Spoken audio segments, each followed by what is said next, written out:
I would like to call to order the joint public meeting of the Glendale City Council and the Glendale Redevelopment Agency for November 9th, 2010. May we have roll call for the council, please? Council members: Draymond. Here. Friedman. Here. Quintero. Here. Weaver. Here. Mayor Najarian. Here. And for the agency.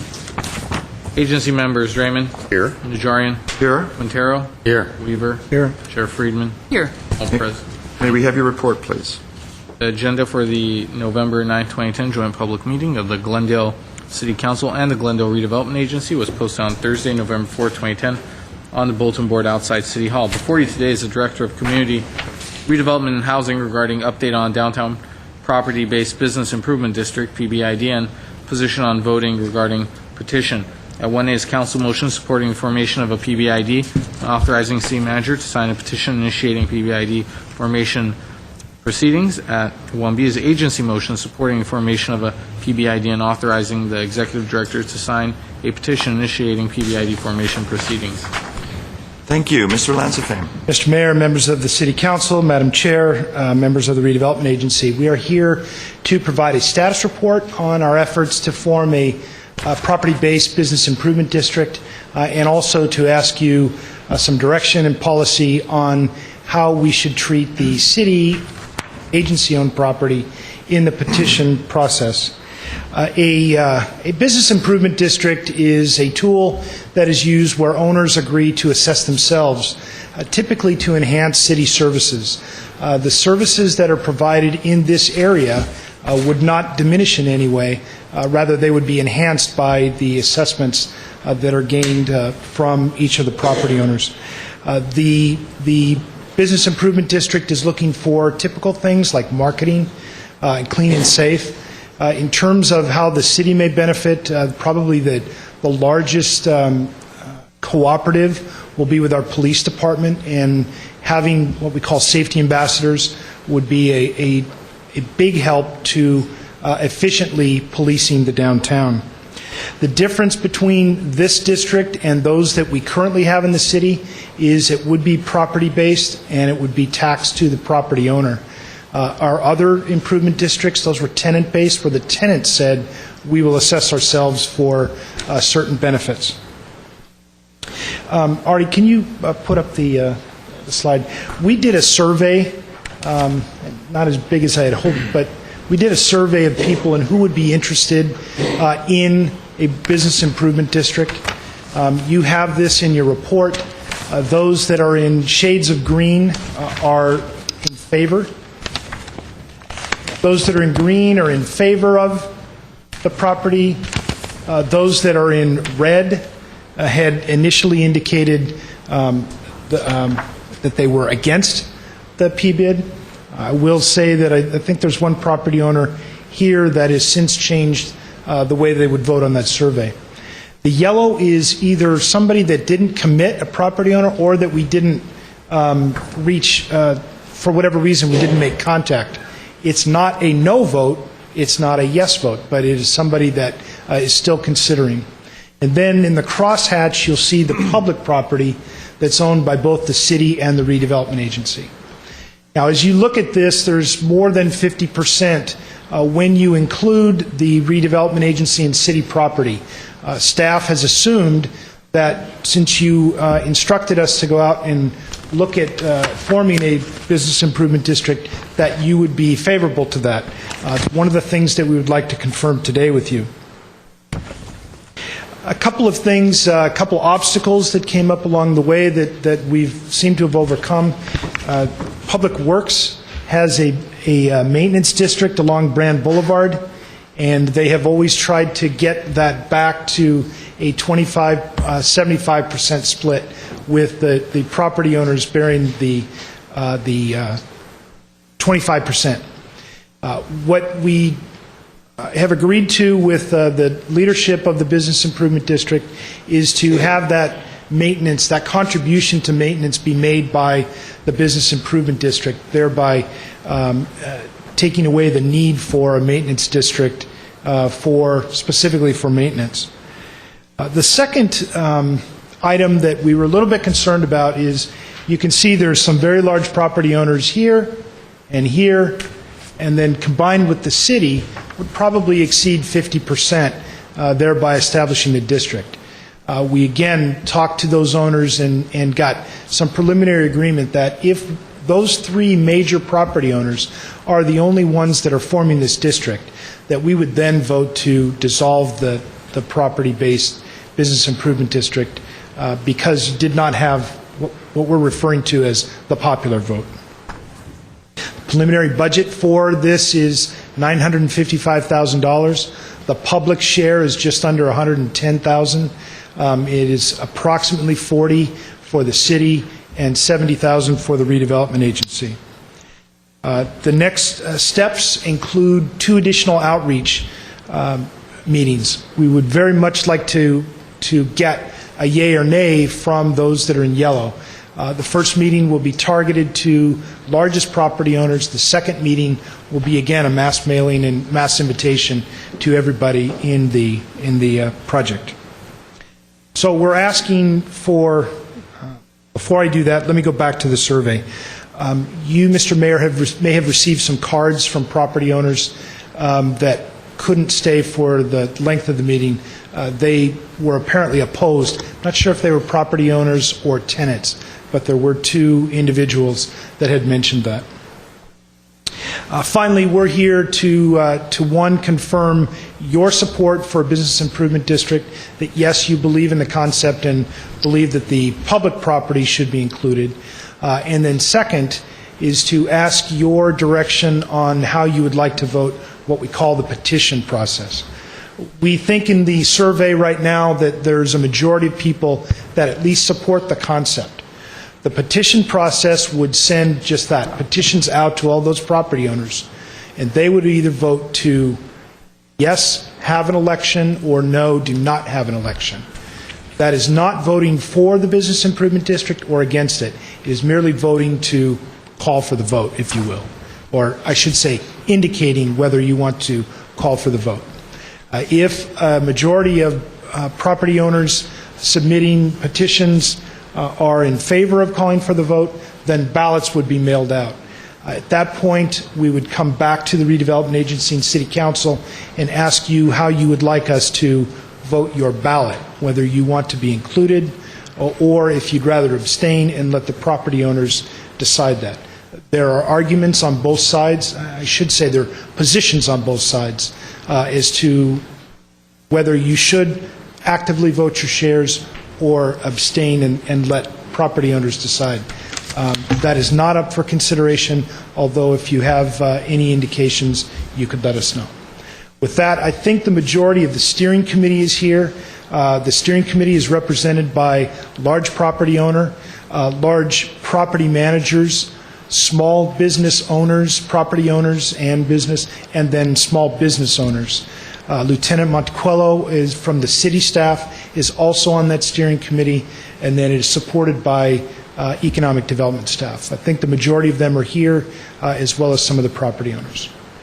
That concludes my presentation, and if you have any questions now, happy to answer them, or if you'd like to hear from the public. The first thing I need to disclose is that I do possess an interest in real estate at 500 North Central Avenue, which is not in the BID district. It is immediately adjacent, and my interest is that of a lease holder for office space that I use as my law practice. And Mr. Howard or Ms. Ben Meiden, we've discussed that, and that is not a conflict of interest that would require me to abstain or to remove myself from the room. In our opinion, that's correct. Okay, thank you. Mr. Weaver.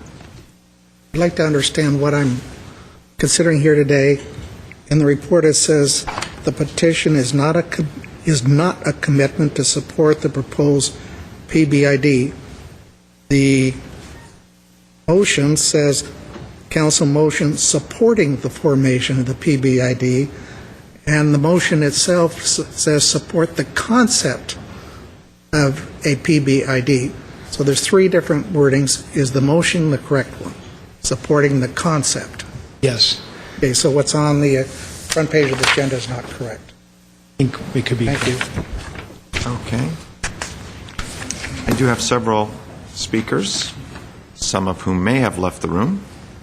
I can tell are still here. Greg Historian will go 3 minutes, followed by James DiPietro, Frank DiPietro, Alan McDonough. Mr. Mayor, my name is Greg Astorian, Madam Chair and agency members and City Council members. Is it 3 minutes? I want to make sure. 3 minutes. I'll make sure you get every second of 3 minutes, Mr. Oh, I bet you will. Clock started 15 seconds ago. Mr. Mayor, in general, by the way, I'm here speaking on behalf of approximately the owners of approximately 400,000 square feet of property in the corridor, Brand and Maryland Avenue. In general, they're warmed up to the concept of the bid, albeit they need a little bit more participation, more clarification. I do have some comments, though. Number one, in my opinion, for a bid to be successful, there has to be a performance measure. In other words, we need to know, for example, what our sales taxes are today, 0, period, what they're going to be after a bid is formed. We need to know how clean our streets are today and how clean they will be a year, 2 years, or 3 years down the road. You do that, then we will be able to self-police ourselves and do a very good job with that bid. But if we do not have that performance measure, it's going to be like anything else. Having said that, there is a component in the bid that I'd like to make my views, as well as the folks that I represent, known on. If you look at the budget of the bid, that's page 7 of your packet, I believe, which is about $955,000. And if you were to consider that the focus of a bid is doing what will benefit the district most, in today's terms, what will benefit this district most is not cleanliness and it's not safety. It is promotion and marketing. In this budget, the promotion and marketing has about somewhere close to about 21% of the entire budget. At the very least, it should be equal to, if not more than, safety ambassadors and cleaning services and so forth. These are services that the City of Glendale has been able to provide, and they've done an exemplary job as far as that corridor is concerned. So with that, I think it's a concept that is well conceived with the tweaking that I just explained. Thank you very much. Thank you. James DiPietro. Good afternoon, Madam Chair and members of the City Council and Glendale Redevelopment Agency. Wanted to first point out, my name is James DiPietro. I'm with Frank DiPietro & Sons. We own 3 commercial buildings along Brand Boulevard as well as a parcel. And that the bottom right-hand corner on the map shows that our lot is opposed, and I just wanted to amend that by saying that we offer our qualified support for the P-bid. As the business plan has not been developed, we would encourage that the P-bid board be between 17 and 19 individuals based on our similar experience with the South Lake Business Association in Pasadena, which we are members of and in support of. And this is because our position is that we want to avoid the concentration of influence on the board, and that so it also reflects the diverse interests and sizes of the businesses that are included in the P-bid. We also encourage that the board have a non-voting member from the city and a voting member from the Glendale Chamber of Commerce, which we are also involved with. We look forward to reviewing the business plan once it's finalized, especially the organization of the board and the functions of the board and its committees, and we look forward to evaluating the P-bid's benefits to the area based on and in relation to the special assessments that will be placed on the property owners and businesses in the P-bid. Thank you very much. Thank you. Helen McDonough, followed by Joseph Stidick.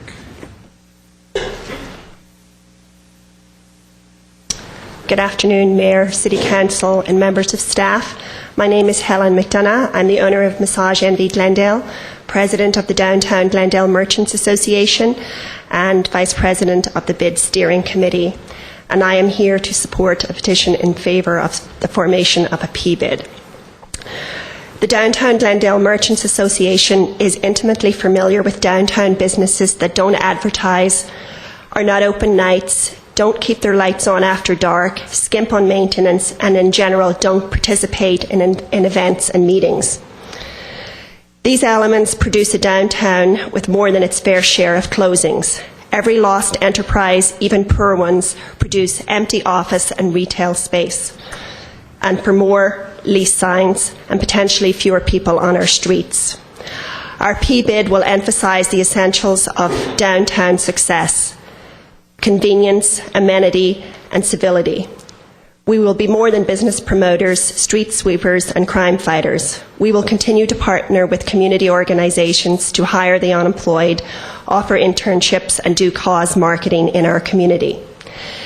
The next year or two are likely to be trying times for many downtown areas, including Glendale. Local government will have less and less control in this down economy. Bids are better positioned than local government to stave off bad times. The state can't take our bid dollars. Our bid will be bringing together business, government, and residents. The success of one is hinged on the success of the other. We all feed off each other. Together, we can achieve things that none of us can achieve on our own. Thank you for supporting our P-bid. Thank you. Joseph Stidick. Ron DePompa.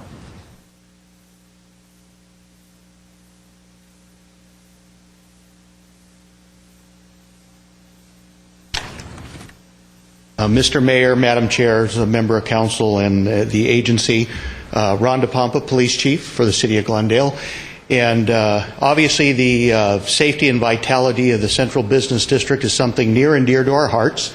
And we've invested much effort and attention in that area through the dedication of a downtown policing unit that is solely charged with the policing efforts in that area, and then also the development of an area command. And we envision the Central Business District to ultimately be an independent fifth area command for us.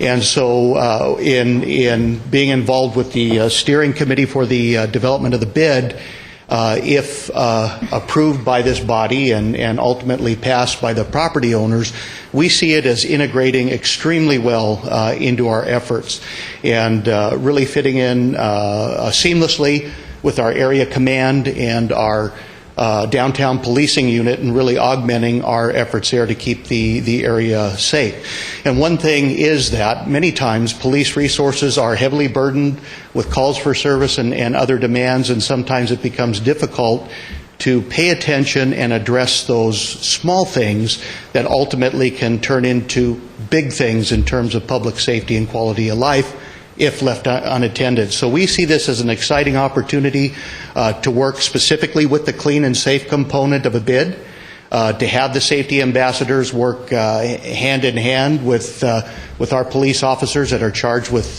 policing that area. And we think in the long term it'll really help us ensure the safety and quality of life of that area for many years to come. So we just wish to share our perspective on that with you. Thank you very much. Thank you. I have a question for the chief. Mr. Weaver. The safety ambassadors and stuff, will they be uniformed similar to in the Americana, walking up and down brand? Typically in bids they are wearing a very identifiable manner of dress. Some will wear uniforms, but actually some wear very identifiable T-shirts that are very vividly colored, so they're readily identifiable.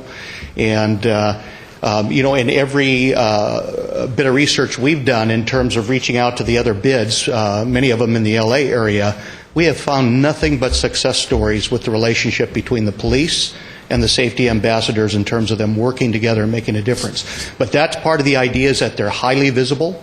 Not only highly visible, but that they're reaching out and making that proactive contact in a customer service type of environment to our patrons and members of the downtown area. So these individuals would, I guess, work 24/7 from Colorado to the freeway?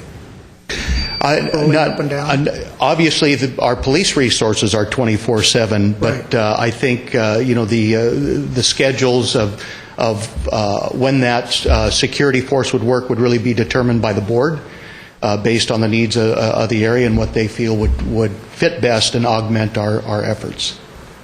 Thank you. Mr. Quintero. Could you restate the area command again? What did you have in mind for? Well, currently, we have the city divided into 4 area commands, each headed by a commander that is responsible 24/7 for public safety needs in that area. Currently, the Central Business District is part of our East Area Command. It's inclusive with that. But what we'd ultimately like to do, given the formation of a bid, is carve out the Central Business District specifically as a 5th area command to be independent. And it would give us the opportunity to be much more focused and responsive to that particular area. Again, we see that downtown area as being vital to our overall safety within the community.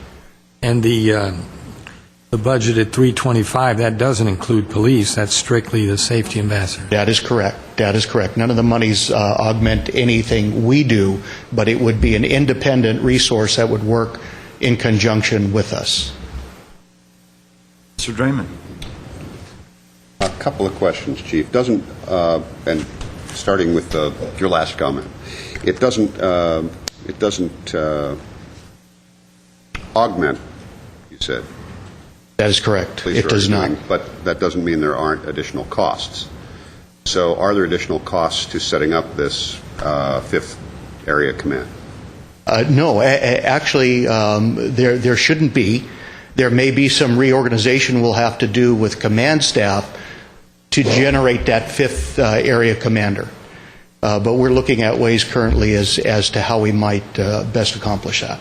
The reason I'm asking, I think, is pretty obvious to anybody that's looking at us, looking at our budgets, and That's right. what we'll be doing again very soon, and that is, the cost of the cost to the general fund and so on, and making sure that you don't jump in to do something here that's going to, you grab a hold of the balloon full of water here and it bulges out over there in terms of cost. And I want to make sure that the public understands that this isn't adding more cost to our police budget. That is absolutely correct, Councilmember Draymond.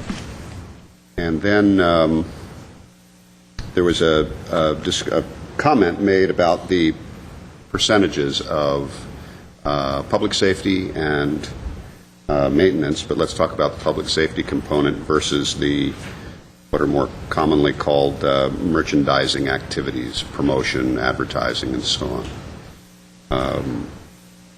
What is your take on the public safety proportion versus merchandising? Because it's, I think the speaker was correct, the merchandising activities represent something like a little over 20%. Well, and our perspective is that certainly it needs to have a robust, clean, and safe component. I think that's important to the area and important to public safety overall. But I think all the components contribute. And obviously, if we maintain the vitality of that area, it contributes to our public safety efforts. So we see it as a holistic approach. I don't think, while certainly, one component is very important to what we do in terms of policing, we think in the total scope of the effort that there'll be great benefit. And it kind of gets back to that broken windows theory, that if you have a healthy downtown area that doesn't have a lot of vacant businesses, that is well kept, that is vibrant, that is visited frequently, that the whole area becomes easier to police, and it becomes a better quality of life, which ultimately affects public safety in the long term. So we're big proponents of again, taking care of the little things, making it vibrant, ensuring we've got good occupancy rates down there, that the businesses are flourishing, that we're working together to keep it clean as well as safe. And so then it will only enhance that safety component all the more. Thank you, Chief, and thank you, Mr. Mayor. Thank you. Thank you. Okay, Chief, I think no other questions for you. Thank you. Mr. Lemo?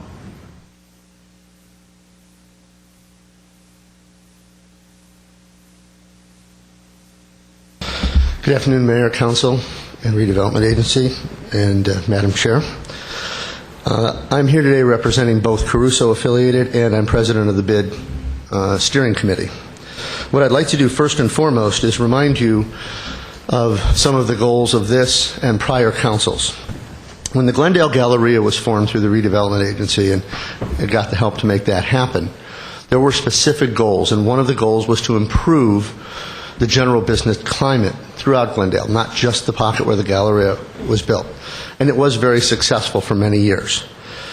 When the Americana at Brand got approved, it was not just to put a nice shopping center in one spot on Brand, but to have a peripheral benefit throughout Brand Boulevard in particular, but throughout Glendale. This is an opportunity for you to support your own goals by improving the area. I think that the Americana at Brand has done a decent job, and I believe the Glendale Galleria has as well, but we can't stop there.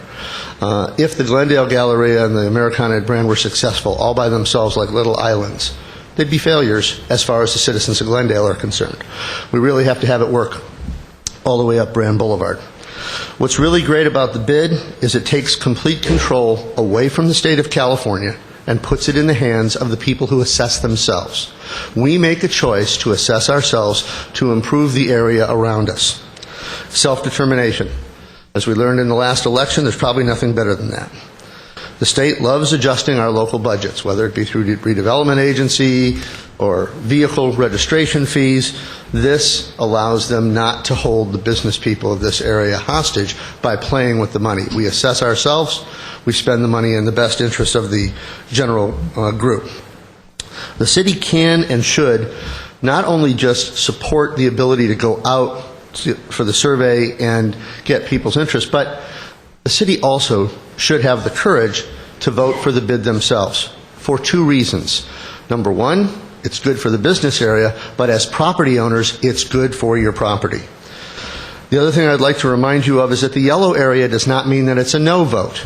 The yellow area means that they are either business people that are satisfied, disinterested, too far away, and it's just one of many properties. With respect to Mr. Astorian's comments on the budget, I can tell you that it is not likely that that budget will get adjusted very much in its first year. We were very, very, very careful and took painstaking measures to see what would work best. 21% in marketing is probably the maximum of what you would want to spend in marketing until everything else in the area gets improved. Right now, if you go on Brand after 6:30 at night, it's very hard to find a lot of businesses open. I also was asked to let you know that Mr. Raul Porto shares my comments. He's on our bid committee as well. Can I wrap up? You had a few. I'll transfer some of Mr. Astorian's unused seconds to you. Oh, very good. Thank you, Greg. We have a rollover special today. Oh, wow. Yes, that is a one-time only. Don't quote me. And okay. The president said it. Am I using some of Greg's time right now? In regards to Mr. DiPietro's comments of a bid board of 17 or more, I currently sit on 2 BIDs. Both of them have 5 members. Really, anything after 7 members is very, very hard just to get a quorum to show up at a meeting. We have never had more than 7 people show up at a steering committee meeting yet. And so that's why I think a traditional 5 or 7 member board works. Last but not least, and you know, even though I am president of the chamber, I'm not speaking of the chamber on behalf of the chamber today. To have someone outside the district as a member of the district management committee just doesn't seem fair. That's like asking everybody to pay into a sports team, and none of us are allowed to make any of the decisions because it's somebody outside that's going to cast a vote. Also want to remind you that the heaviest percentage of dollars paid into this bid are by 2 entities that have no direct result. The Americana at Brand and the Glendale Galleria will pay the majority of the money into this bid, with most of the benefit being on areas 80% outside the Americana at Brand and the Glendale Galleria. That's our responsibility. We made that commitment when we came here, but I do think it would be wrong to devalue our voting by bringing a 17-member board on, most of which, or actually all of which, had nothing to do with even forming the bid. didn't want to participate in the bid. So that's something that's important for you to be aware of. It's never a downside to being blatantly honest with you. This is good for the city. It's absolutely good for the businesses in our area, and it's time that we move forward on the business improvement district, and I will be available for any questions you might have. Okay, any questions? Thank you. I don't have any other cards on this item. But I have some questions of staff, maybe. Let me ask staff. Thank you. So, if the bid, who am I asking this to? Phil? Let me ask you, or I know you have some assistance. Depending, if it's technical, we have our consultant here, engineers. If the members of the bid voted to hire security, could they do that? Yes. Okay. Yes. You want to- Yes, they would be in charge of hiring the PBID provider, and they can choose to fire that entity and replace them. Okay. If they wanted to hire armed security, could they do that? Yes, they have that option, but they wouldn't be able to afford it under the current budget, so they would have to come back and reform the district in order to do that. For 300, the 300,000 approximately that we have in front of us, 325, you would not be able to, in this market, get armed security. It's very expensive. Would the members of that security force, whether armed or not, be able to arrest individuals they see breaking the law? I'm going to refer to police chief, I guess, on that issue, but my response based on my experience is, as any one of us can perform a citizen's arrest, that is the extent of their powers. Generally, what we're talking about here, and I'll use Santa Monica as an example because it's in close proximity, they have a $4 million PBID budget in place, more or less. So when we're talking about the security ambassadors, we're talking about someone who's in a bright purple shirt, maybe a hat on, they have the flyers around their vest, and so it's more of a presence, and they're generally connected to dispatch. So they're able to say, hey, we have a problem here, we've already contacted them. They're kind of a nice approach. They may walk up and say, you're violating this particular code section. That person waves them off, sells them to pound sand, and that's when they can call the police. Or if it's something more serious, immediately call the police. Because in New York, I mean, the bid I saw that really struck me is the Fifth Avenue bid, and I've shared that with you, and I think they're armed. I mean, they look like security officers. Mm-hmm. If someone was injured by a security officer, intentionally or accidentally, would there be any liability to the city itself, beyond the bid? Again, a legal question, but historically I would answer that question with no. The PBID provider is a nationally known provider of these services and carries their own liability and an indemnification contracting language. Okay. And you mentioned the word insurance. Generally speaking, we would not be liable for the acts of third parties, particularly those under contract with the Owners Association for a PBID. However, we would also require that they have insurance naming the city's additional insured for all their acts or omissions. So the idea being that Yeah, there's no special employment relationship between the PBID and the city. In fact, the Owners Association is supposed to be a nonprofit, either a newly created or an existing one, to essentially run the PBID under the 1994 Act, which is, I believe, the one you're using. That's correct. If the city council or the agency did not agree with the decisions that the PBID was making with regarding staffing, security, uniforms, arming, hours, et cetera, what authority would the council or the redevelopment agency have to say, no, we don't want that, we like that? What power, if any, would the city council have? You approve their business, well, I let the consultant speak to this. My understanding of the Streets and Highways Code is you approve their business plan on an annualized basis and dig into their business plan on an annualized basis. But otherwise, once you approve that, it's up to the Owners Association, if you will, to implement that plan. That's hardly a day-to-day sort of issue. That's an annual thing where we Yes. get a budget like this, and it's 21% for marketing, 34% They're required to have a management plan and a business plan. The management plan will be very specific. Very if I specific. can offer a little bit more. It's a 5-year plan initially and would be a 10-year plan upon renewal of the district, and it details exactly all of the services, improvements, and activities that will be provided. I support fully the intentions of the bid, but the more I get into this, I start to get, the word self-determination was thrown out there, and we can better handle this than local government can. Last time I checked, we're local government. We're not ceding or permitting this area to secede from the city of Glendale, are we, in terms of our oversight and our obligations? Absolutely not. All conditions stay in place. It's an excellent public-private partnership. It's just a good way to kind of work towards common goals. And as what I would consider a major property owner within the area, I believe Mr. Lemo said it, that it does benefit your property long term. I agree completely with him, and we can see all across the state the successes of PBIDs. City of Los Angeles alone, they have 37 bids, business improvement districts, of which the property and merchant-based, the count kind of changes. I just hate to, thinking of a worst-case scenario. We could have a bid board, PBID board that goes rogue. Well, they're constrained really by the management plan, though. Fails to interact or have the same vision that the council or the redevelopment agency have. But certainly that's a possibility, even though it hasn't happened in the past. I'm just, does the city council get a vote on a seat on the PBID board?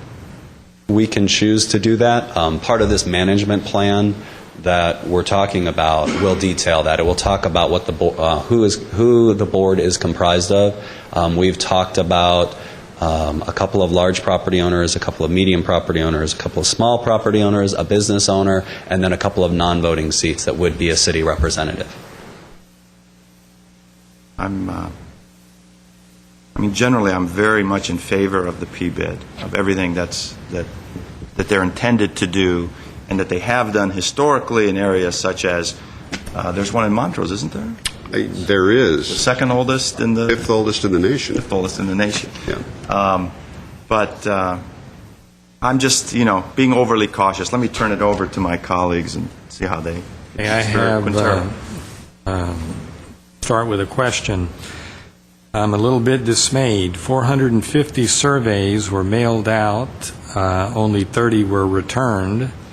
Then 25 were subsequently contacted. I would have hoped that a lot more than 25 would have been contacted. That brings it to 55 property owner versus 450 property owners. Who actually did the reaching out and contacting? Was it your firm or? It was a combination. I will offset that the 450 number is a combination of both business and property owners. Oh, okay. As our boundaries are proposed right now, we have 168 property owners. Okay. And the outreach is the hardest issue to address in any business improvement district formation. We did 2 mailings. So we had the initial mailing where we sent out a flyer that talked about what a district is, gave some local examples, and asked for their feedback via survey. We received those back. It was like, okay, we're kind of questioning whether we should move forward. Decided after doing some different phone calls that there was support. We moved forward with our first outreach meeting, did an additional survey. We had a second outreach meeting, did another survey. Now at that, to answer your question, as far as how the outreach was done, how we got people there, it was a combination of NBS, steering committee, and city staff. City staff leveraged all of their economic development RDA project managers to call any of the property owners and property managers that were associated with projects. So any entitlement projects, any development that they'd done, to get them to the meeting. We, of course, did the mailing twice to all property and business owners within the proposed area. And then we had the steering committee out and about, kind of beating the street, so to speak. And that's how we've had some of the changes. We talked about, I know I'll mispronounce this, but the Pietro parcels at the very bottom corner there, was kind of a last-minute change as we've continued to talk with people. I will say that the district does continue to evolve. We continue to touch bases with people. Phil, I believe, mentioned that we have 2 more outreach meetings scheduled. So what we're looking for here is support from City Council and there's been a lot of verbiage thrown around about petitions, surveys, ballots, votes, etc. What we're looking for is your support today on the city-owned properties in the petition phase of the project. Everything that we've done up till now, the past year, I stood in front of this body just over a year ago and received a 5-0 vote for this contract. And you recall that there'd been an attempt at this before, and everybody kind of in front of me was like, well, good luck with this project. I think it'll be challenging.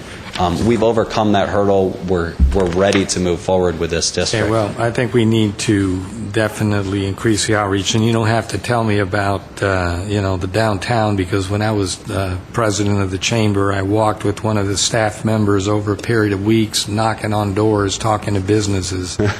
I had a great idea, and in fact, there wasn't much interest, so that's just the way it is. People are busy. I have another question for you. What is your general take in terms of members that sit on these bids? 17 appears to be too large, but I'm also thinking 5 is way too small. What the ones that you've done in the past, the bids that you've worked with in the past, what size are they generally? I'm comfortable with a number of 7 to 9. And the reason for that is when you get bigger than that, you become stagnant. It becomes too difficult to make a decision. Okay. All right, well, that's the only question I have for the gentleman. I'll have comments later. Raymond. Thank you. Let's see here. I have some questions, and there's something also I want to mention. I'll phrase it in the form of a question that I think will help address some of the concerns you were raising, Mr. Mayor, about this sort of uncomfortable feeling about can the board of directors for a BID sort of go rogue, or and suddenly you're the city government in some way is in opposition to the intentions or directions of a board of a BID. But let me first start with some questions I have. Do we know of those that have been contacted and have responded, what is the percentage? Have we broken it down into percentages of types of use or types of business? For example, what percentage is retail? What percentage is office? What percentage is service businesses as a part of retail? What percentage of even the retail is food and beverage kind of use, or entertainment, or something like that? I don't have that breakdown for you. It's something that we could come back to council with. Again, your motion today doesn't, it will come back to you again to support the P-bid formation, because there will be next steps, and I can bring that to them. So you haven't done that basically at this point, okay? And the reason I ask is because that mix of business has something to do with how I might vote, because it indicates to me what the composition of that board might be, and what the composition of what the ultimate direction might be, if it is, for example, not sufficiently retail oriented, or if it's skewed one direction or another. So I'd be interested to know about that. Let's see. Again, I'll put it in the form of a question. We aren't trying to say that by forming this bid in the downtown that this is somehow going to take the burden off of the city for maintaining our downtown core or making sure that it is extremely safe, are we? Economically speaking. You're not taking anything away. If I understood the question correctly, we're not taking anything away from the city. All of the services, all of the support, and your commitment to the city, your commitment as the city right now to downtown stays exactly the same. Yeah, These are just services above and beyond what the city already provides. So the city, when you talk about is the area trying to secede from the city? Absolutely not. They're saying, wow, we love everything you're giving us. Let's elevate it one more step, because we want to differentiate our area from the surrounding communities and make our businesses that much more successful. Right. In fact, my question, though, isn't about taking away from the city. My question is, we aren't trying to say to the public at large, in general, by doing this, by forming this bid, somehow the city can relax a little bit, the city can ease back on some of the enforcement, or can ease back on the maintenance of the area. We're not trying to say that, are we? Because that would not be accurate with a BID, and I think it would be very misleading for the public to get that idea, that somehow by doing this, by invoking this notion of self-determination, that somehow the city is off the hook on some of that.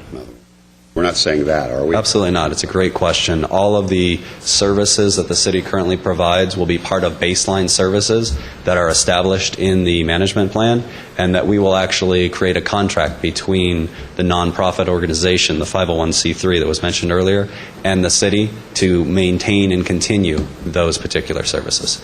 So great question. Thank you. And then coming back to the mayor's concern, in terms of the city's ultimately the city's involvement or control, the way that you don't have, I love that image, it's like the rogue elephant, you know, the way the city doesn't have a board of directors that goes rogue, isn't it one of those tools, and I'll turn to our legal department, but is that we in essence form a contract with the BID and with the board.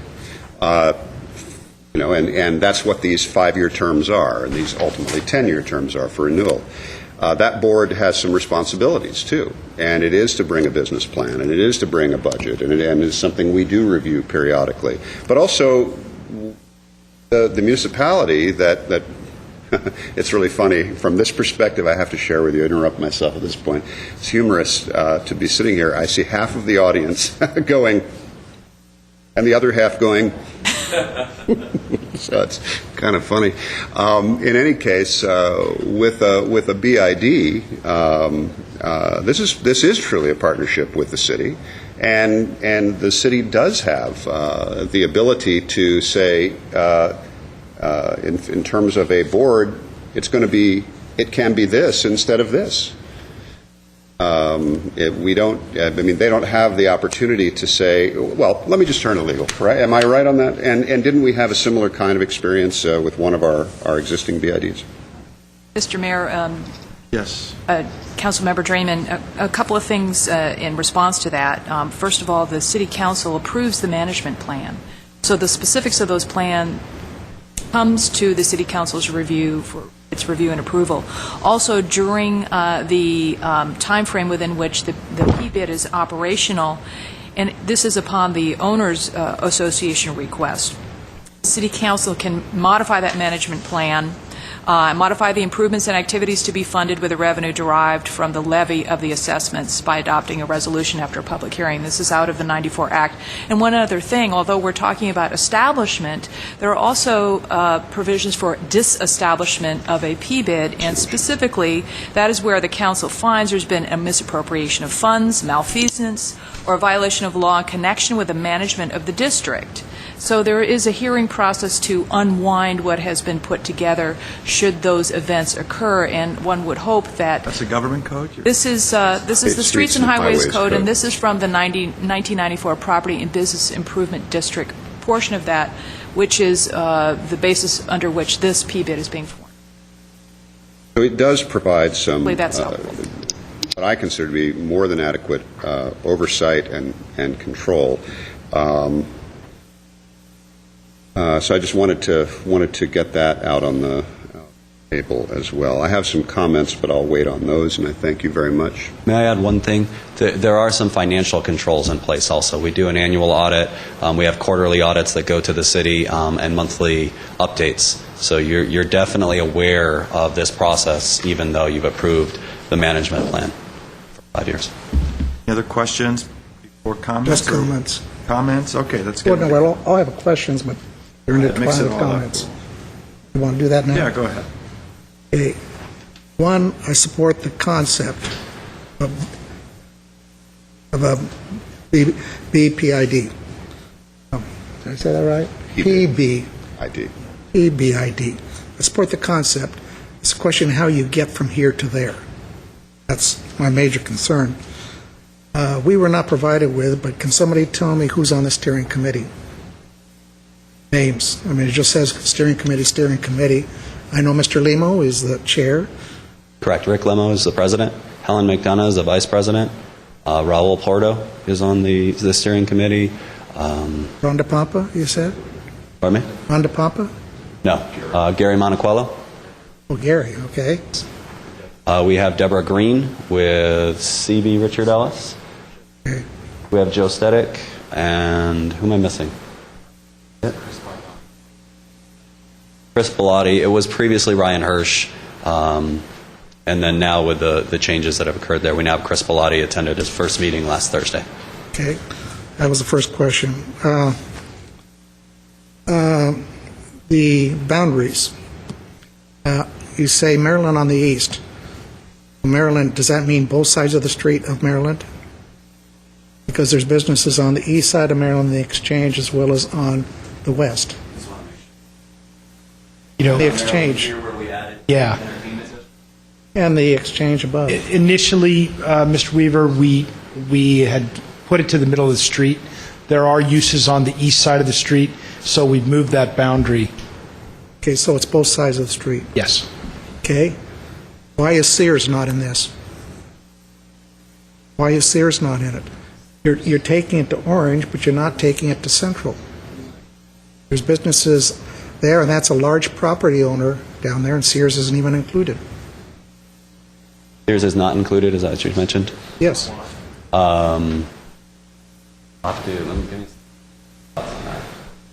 Sears owns almost whole block.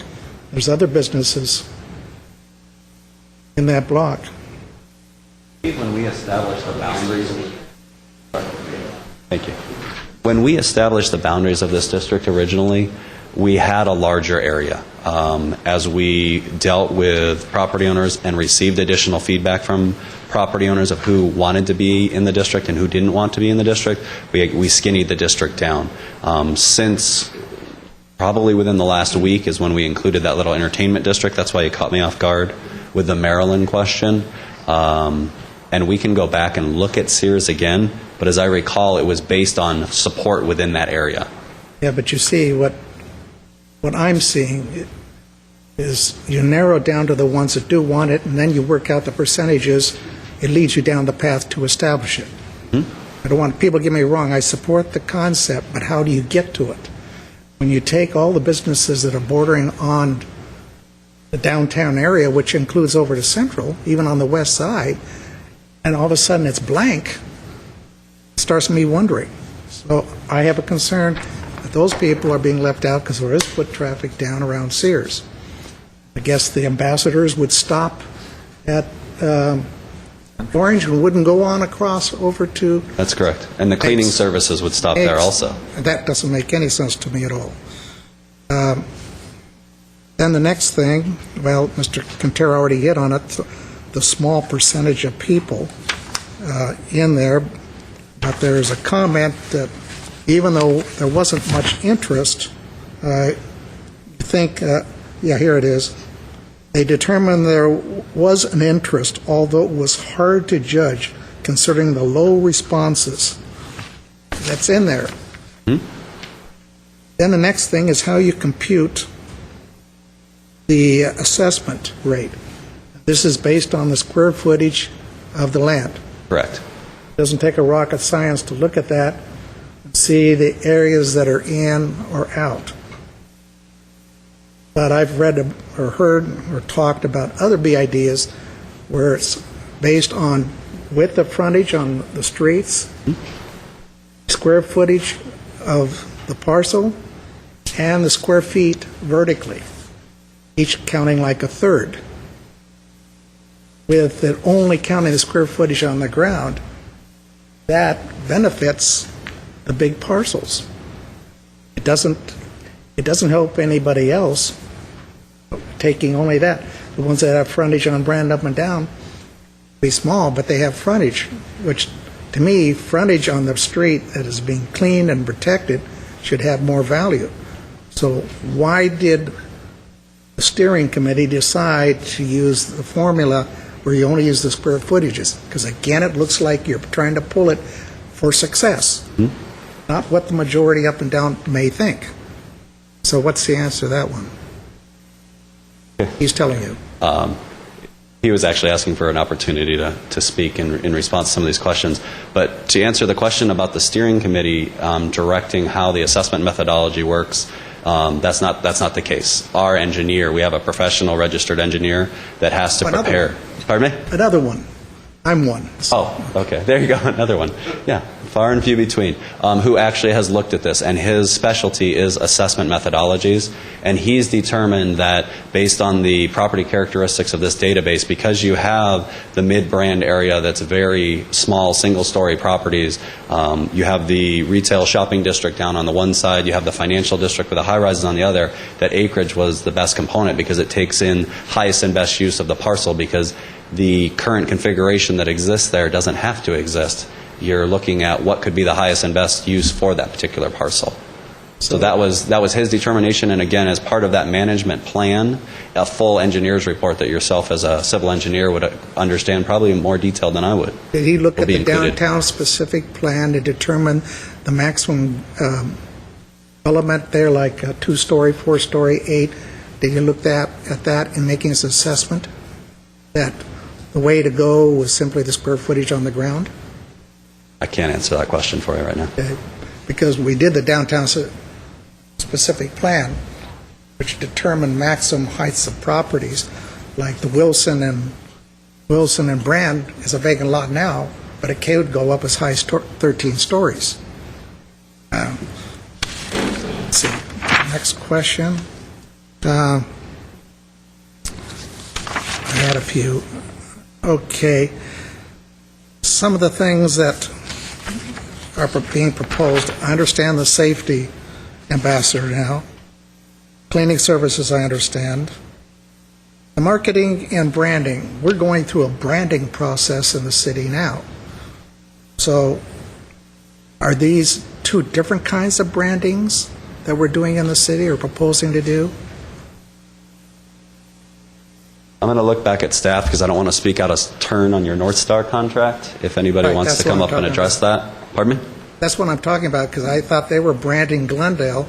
Yeah, I believe they're branding Glendale as a whole. This is an opportunity for... I don't care who answers. This is an area outside my area of expertise. Okay. I'll answer your last question, but then I'd also like to get into a little explanation. This has nothing to do with the branding of Glendale, nothing whatsoever. So this branding is a different This branding is terminology. for the Business Improvement District. And by the way, branding is a very small portion. It's marketing of the Business Improvement District. So, they're all looped together. But there will probably be, I would think, some net savings over time, because whatever branding takes place in the city, whether it be in the Business Improvement District or anywhere else, you want to be cognizant of what comes back from North Star, so we all fit under that same umbrella and take advantage of it. But this is branding specifically for the Business Improvement I District. just didn't want overlap in paying. There's no overlap at all. I'd like to go back and answer, though, one of your earlier questions, because I think it's more important to understand the methodology of how this happened rather than, say, the engineering of how you came up with the fee. The goal had very little to do with anything on Central. The goal was for the Brand Boulevard merchants. And the way that the district got shaped, if you will, was not just because of the votes, but because of the votes that would profit the most from the assessment. There's very little that you would mark. Central is almost a completely different retail corridor. Very little duplication of even the style of retail that you have on Brand. So I think what you need to do is first start of what the goal was. I'd begin with what your goal was when you said, this is a good thing to do. You should get this done. And you might want to include the general manager of the Galleria and someone from the Americana. Then next, as far as how we came up with the assessments, it was based upon what was recommended for the kind of bid that we were doing. It was not developed here by our people. I think I voted for a concept of doing it. It just seemed like it's being driven to succeed by what may be a very small group of the total, and I know because the people don't respond. I went to a number of the downtown merchant meetings when they were formed. It was hard to get merchants, especially ones that have a one-man shop, to close the doors and come to a meeting. I understand all that, but I see that you say Brand, but there is Maryland, it's all in, and the Galleria clear over to Columbus, and they're in. So I think it's really important to underscore one more time that while there is a benefit from a voting standpoint of having a smaller district, I think everybody, and I speak for the steering committee, had a baby steps attitude to market this whole big thing. That's why we would never have gone under the downtown specific plan. It's just too big. But it's kind of like, okay, let's start with something small that we can handle, that we can have success with. And what happens in virtually every other community that does this, that's of this size, then everybody wants to start a business improvement district. So I understand the what you're size saying. is not just because of the vote, it's the manageability. Sears was there before even the Galleria was there. And they're not even included. At least that one should be in, either red, yellow, or blue. But there are no similar goals whatsoever. Well, In essence, you could really take this business district and move it from everything from Broadway going north to the freeway and just on Brand, and that's who is going to have the major focus of this BID. But the funds provided by the Galleria and the Americana help get it started. I clearly understand. I'm saying how you get from here to there. That's the only thing I'm questioning you. Can you tell me the executive director salary? Is he going to have an office by himself? Is he going to have a secretary, a phone, all the amenities?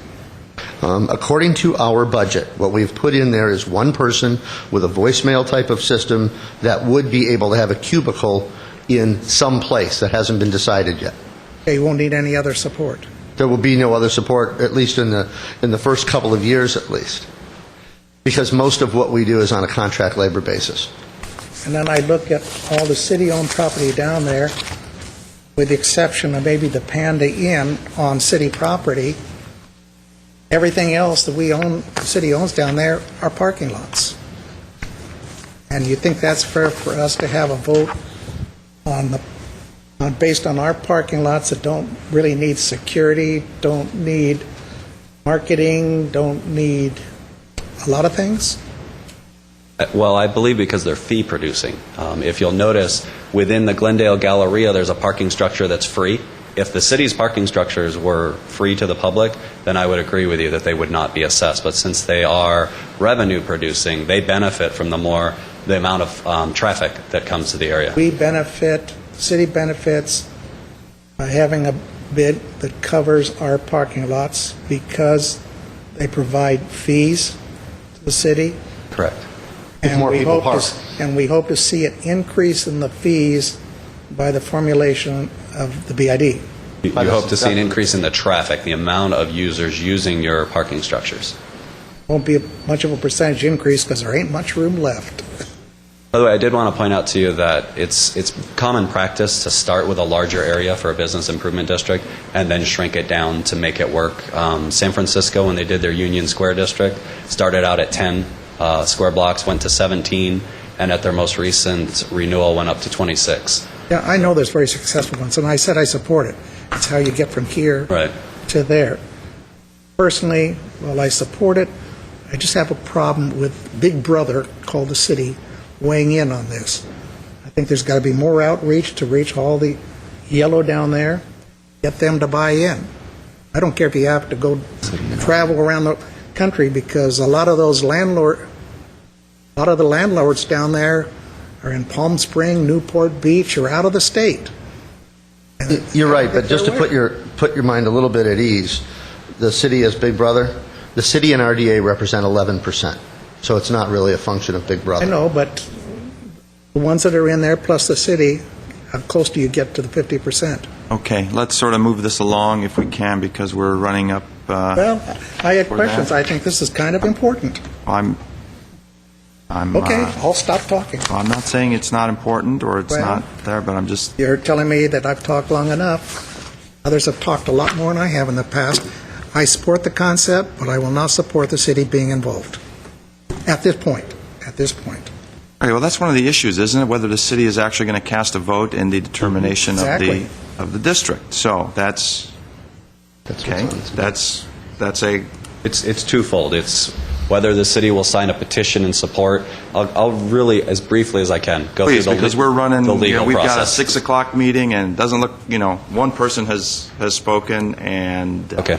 In order to bring, I'm going to use the vernacular that's been thrown around here, in order to go to a vote, which is really a Proposition 218 hearing and ballot process that you're probably very familiar with, in order to get to that point, we have to come to the council with a resolution of intention and petitions signed by property owners representing 50% plus one of the assessment. So in this particular case, $955,000, half of that is $427,500. So we need $427,500.01 represented by the signature of property owners in order to bring it to the city council, where we would have a management plan that you would be able to review, the full 50-page big monster, and then you would be able to sign off on that saying, yes, we are moving forward with the formation of the PBID. Then the Proposition 218, what I would call the governmental process, kicks in, where the ballot is sent to every property owner affected by the assessment, and if the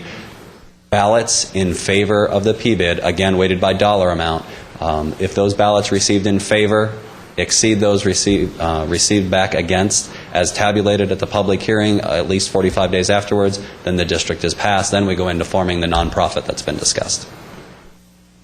Okay. I hope that helps, and I know. Oh, so what you're everything saying, up to now is survey and doesn't matter. The city at that point could decide to abstain from any voting, and it would not skew it either negatively or positively towards Correct. its creation. From the casting of the ballot. What Mr. Weaver's talking about.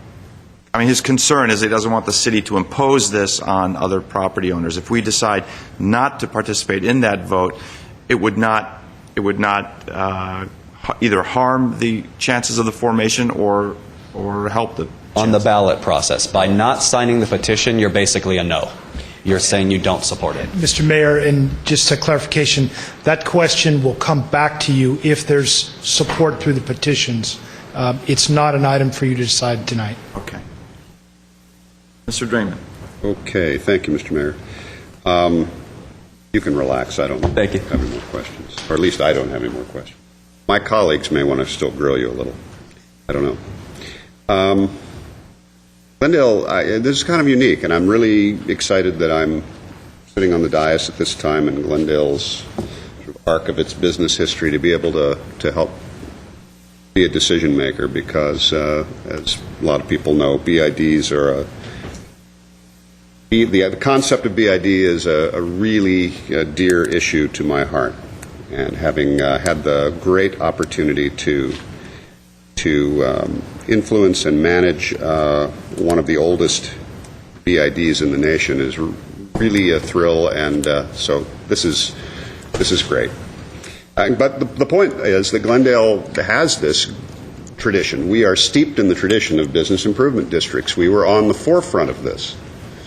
Various states in the country created legislation in their individual states along the way, starting in the 60s, the mid-60s, and going all the way through the 70s and late 70s, to establish a process for the creation of business improvement districts.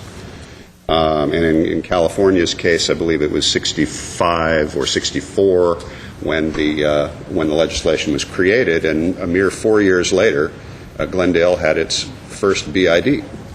Montrose Shopping Area Business Improvement District, and though it's a tenant-based business district, has been extremely successful. And I will tell you that having grown up with a business, working in a business there, and having had the opportunity many years later to be involved in the administration of that area, I don't think that area would have survived without it.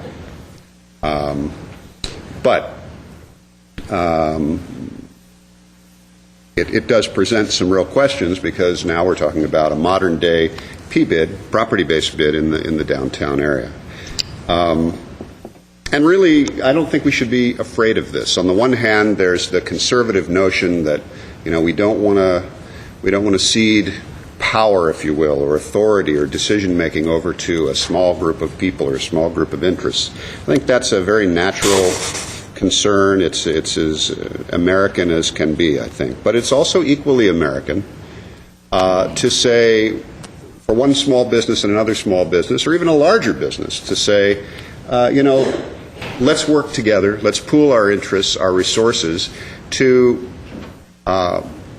bring mutual benefit to our joint businesses, to help promote our joint interests. That is equally American, and it is the side I'm leaning on here. So having said that, I wanted to also make a couple of comments to address some of the concerns that some of my colleagues have raised. And I've heard them so many times, and I don't mean with regard to this, but over the years, so many times, on a smaller level, dealing with both the Montrose BID and later the Adams Square BID. First of all, with regard to Sears, what you're looking for with businesses is the nexus. Not just it's a big business, or not just that it's a big property owner, or it's in the neighborhood. That is not what makes a cohesive BID. It really has to do with the focus of the merchandising activities and the promotion that's going to take place within the boundaries of the district. It is not to say that there is no relationship whatsoever to the Sears property.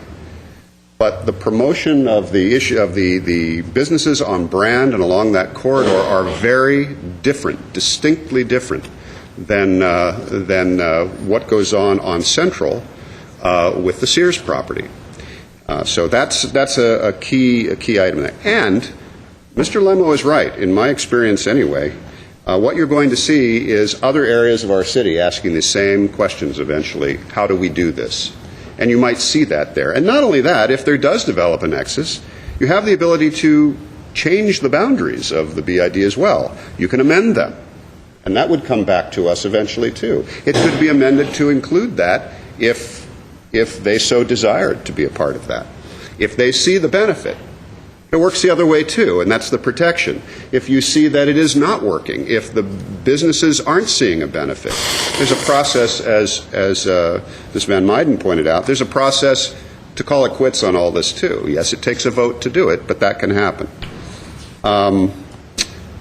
Let me get these in quick. In terms of the board and the number of board members, you would be surprised, even with a BID of this size and the caliber of some of the property owners here, you cannot have a board of 17 people. You will never see a quorum for a meeting. It'll never happen.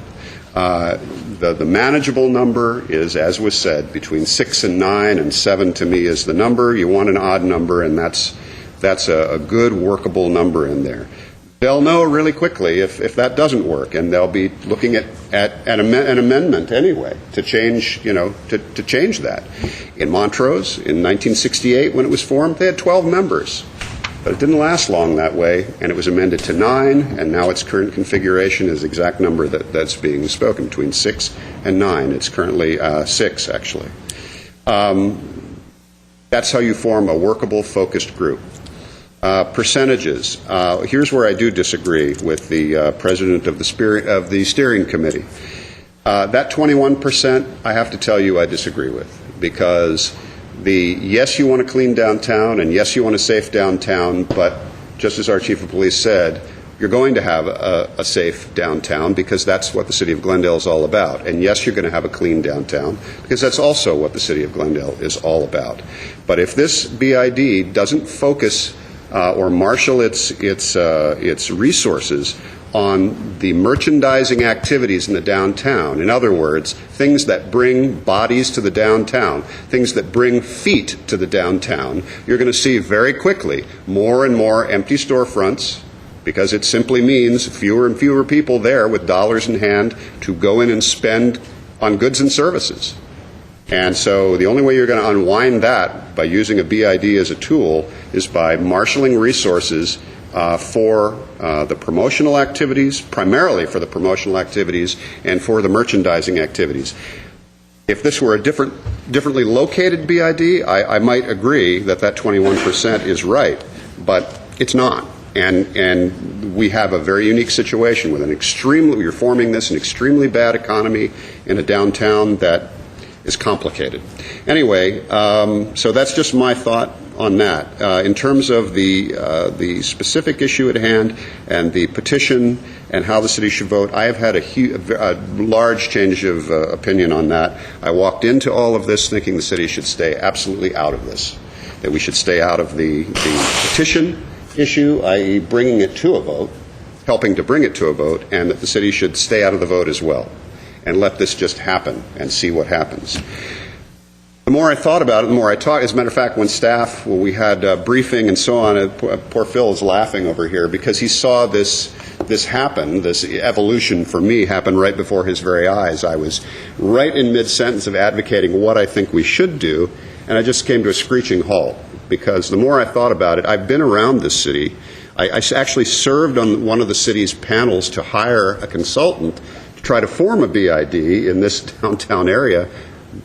I guess this is the third attempt, many years ago, and I sat in on that, and that was an unsuccessful attempt. If we mean this, if we're saying this is important to the downtown, and that's what the council has been saying, not just this council, but the previous composition as well, if we mean this, then we should stand behind our words. We should say, yes, we want to bring it to a vote. We believe in this. This is good for our downtown. And then once it's there, as property owners, we should vote as well. But if my council colleagues don't feel we should vote as well, we should at least vote to bring it to a vote.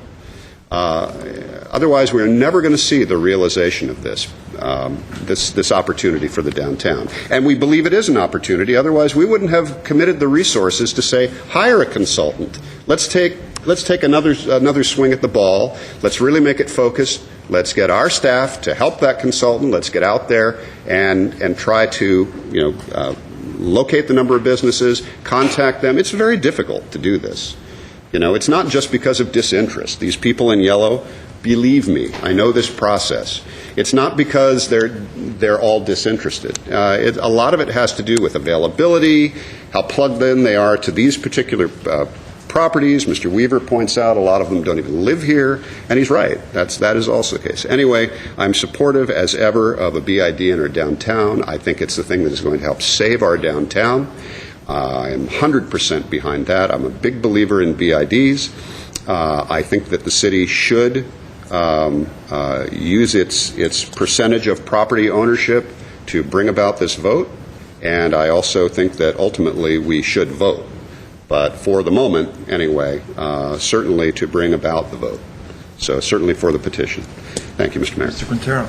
Okay, I support the BID. I'm glad we've come as far as we've come. I think the consultant's done a masterful job, very, very knowledgeable, and I think we picked the right firm to lead us down this path.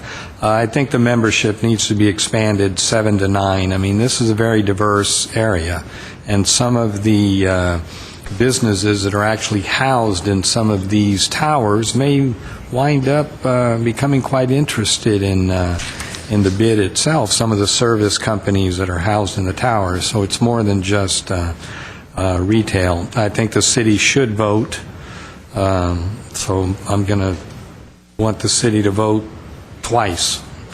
Now, in terms of the budget, I think that the safety ambassadors, that is way, way over the top. I just don't think we need to spend that much money, 34% of the budget, and then another 16% for cleaning.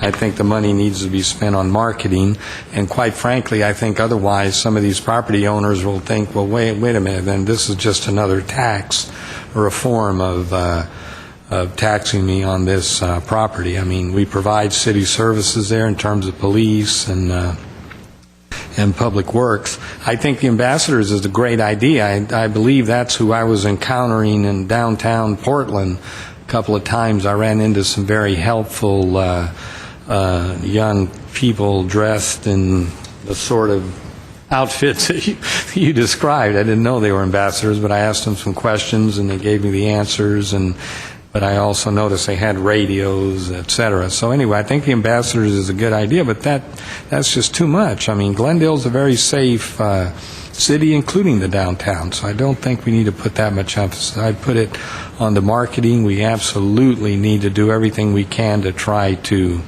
draw people to brand. So congratulations to the staff. You've actually brought it to fruition. Thank you, Ms. Friedman. Thank you. I'll be brief. In terms of the issue that's at hand today, which is voting, whether or not the city should vote on circulating the petition, I absolutely support that, and I do support the bid as well. The phrase that caught my ear the most was public-private partnership, which really is what this is. And I think it's very encouraging that property owners in an area, in our downtown, in a very important area economically, recognize the value of going the extra step to take some self-determination, to sort of determine their own fate, to conduct a joint marketing effort, to conduct jointly together as a group safety exercises, maintenance and cleaning. It's a very extraordinary idea, and I think it's something that will add tremendous value to the entire area, to the property owners as well as to their renters, being the merchants and the businesses all up and down Brand. I think it shows a lot of self-determination, and it's the kind of I think, I hate to use the word, but progressive thinking. And these businesses and these property owners are going to become, in a more of a sense than they already are, partners with the city in investing in this area. And it's going to help that area. It's going to help the entire city of Glendale. I agree with Mr. Lemo that this really does move a lot of the city's priorities forward. By helping the downtown area, you help the entire city. It's a very large tax revenue generating base for the city. It's sort of the financial heart of our city. It's where our residents go to do their shopping, to do their dining, and this P-bid is going to improve the experience for all of those customers who use that area. So it will help the entire city in many ways. So I do think it's appropriate for the city to be involved to help them form this and to be their partner. I also believe that the more that the property owners there understand the bid, the more they will support it, and we've seen that happening as they've been doing outreach. Now, I'm not going to sit here today and sort of nitpick all of the work that's been done by the committee and that's been done by the consultant. I agree that at first glance it does sound like the marketing could be beefed up, but I don't know. I wasn't in those meetings to hear the justification. In terms of the issue that's at hand in front of us today, I do support us voting to circulate the petition. Thank you. Thank you, and I won't repeat my comments or concerns. I will make sure that those are addressed at the appropriate time. Therefore, is there a motion for 1A, the council motion? For the city? I was going to ask for the motion to be split because of one statement that's written here, just conferring with city attorney. At this time, staff is seeking direction on a position the council agency wishes to take respect to the publicly owned property and the petition process. The motion is about the concept for a BID, which I support. So I understand we are not voting on whether the city is in. That's what that the is motion correct.